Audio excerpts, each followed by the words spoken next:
तो दोस्तों आज है संडे का दिन और हम आ पहुंचे हैं दिल्ली के चिड़ियाघर में। तो बने रहिए हमारे साथ और चलिए दिल्ली चिड़ियाघर में। पहले हम मैप की हेल्प से देख लेते हैं कि हमें कौन कौन सा एनिमल कौन कौन सी जगह पर मिलेगा। उसके बाद हम अपना सफर शुरू करेंगे। हमारे लिए यहाँ इको फ्रेंडली बस की फैसिलिटी भी अवेलेबल है। तो चलिए बैठते हैं बस पर और चलते हैं अपने सफर की ओर। सबसे पहले हमारी नजर पड़ी ब्लैक स्वाइन पर। देखने में ये बहुत ज्यादा खूबसूरत लग रही थी। हमें सफेद बतखें और एक हंस भी नदी के किनारे बैठा दिखा। कुछ कदम चलते ही हमें एक मोर भी दिखा। हमारे मन की मुराद उसने जल्दी पूरी कर दी, यानी कि उसने डांस करना शुरू कर दिया। इससे पहले टीवी पर या सोशल मीडिया पर ही हमने मोर को नाचते देखा था, मगर आज हमें लाइव देखने को मिल रहा था। मोर के डांस को देखते ही सोनाक्षी भी मोर की तरह नाचने लगी, मगर बगुलों के झुंड को देखकर प्रियांश के अंदर का शिकारी जाग गया। आगे चलने पर हमें बहुत सारे छोटे छोटे रंग बिरंगे हिरन देखने को मिले। प्रियांश का तो मन किया कि एक हिरन अपने घर पर ही ले जाएं, और सोनाक्षी ने भी उसका साथ देते सफेद हिरन को चुन ही लिया। अब समय था आगे बढ़कर और जानवरों को देखने का। तभी हमें नील गाय और बड़े बड़े हिरनों का एक झुंड दिखा। 2 कदम आगे बढ़ते ही हमें जंगली भैंसे भी दिखे।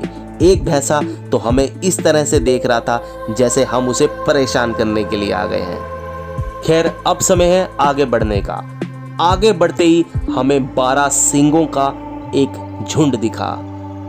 सभी बहुत खूबसूरत और बहुत शांत छांव में खड़े थे।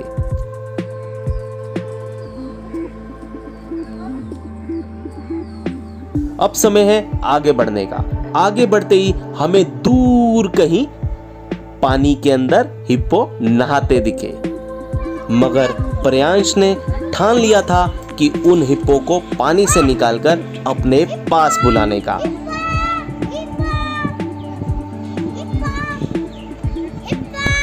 हिप्पो प्रियांश के बुलाने पर इतना करीब आ जाएगा इसका मैंने सोचा नहीं था, मगर तभी एंट्री होती है हमारी सोनाक्षी दीदी की। उसने झट से प्रियांश को उस हिप्पो से दूर किया। हिप्पो को छोड़ हम आगे बढ़े, तभी प्रियांश ने एक जंगली बंदर के साथ पंगा ले लिया, मगर सोनाक्षी दीदी ने एक बार फिर दीदी का कर्तव्य निभाया। अब हमें देखना था जंगल के राजा शेर को, तो हम चल पड़े शेर की मान की ओर। शेर को छोड़ हम आगे बढ़े तो हमें दिखा हाथी, यानी कि गजराज। गजराज हमारे इतने करीब आ गया कि हमारी सांस ही अटक कर रह गई। अब समय है जंगल के राजा यानी कि बाघ, टाइगर को देखने का। हमें यहाँ सफेद टाइगर देखने को मिला।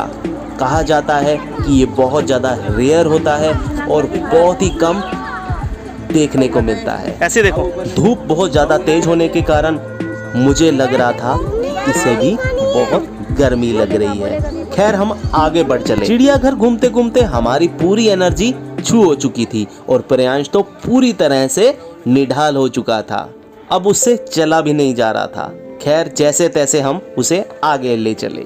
तभी प्रियांश की नजर उसके मनपसंद काम यानी कि शैतानी पर पड़ी। खैर शैतानी करना हर बच्चे को पसंद है, मगर इससे ये फायदा हुआ कि इससे प्रियांश की खोई हुई एनर्जी फिर से वापस आ गई और वो खुशी से झूम चला। तो इसी के साथ हमारा आज का व्लॉग खत्म होता है। अगले व्लॉग में फिर मिलेंगे, तब तक के लिए गुड बाय।